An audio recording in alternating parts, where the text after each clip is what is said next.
सिराणी भरिसां घरू अणबड़ता पी पंहिंजी धी खे पिस्टल जो फायर करे क़त्ल करे छॾियो।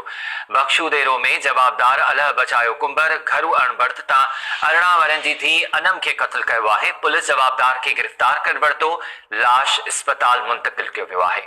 सिराणी भरिसां बख्शूदेरो ॻोठ में जवाबदार अलह बचायो कुंबर घरू अणबड़ता पंहिंजी 18 वरनि जी धी अनम खे क़त्ल करे छॾियो।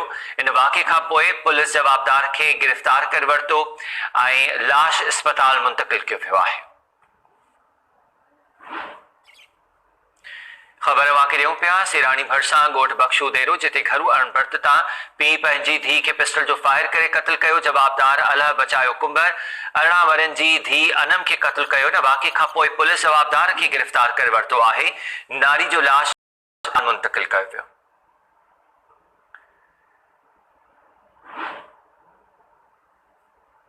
तफ़सील इन जा मालूम कयूं था टाइम न्यूज़ रिपोर्टर शाहनवाज़ चावड़ो खां। शाहनवाज़, ही वाक़ियो पेश आयो आहे, पीउ पंहिंजी ही धी खे क़त्ल कयो।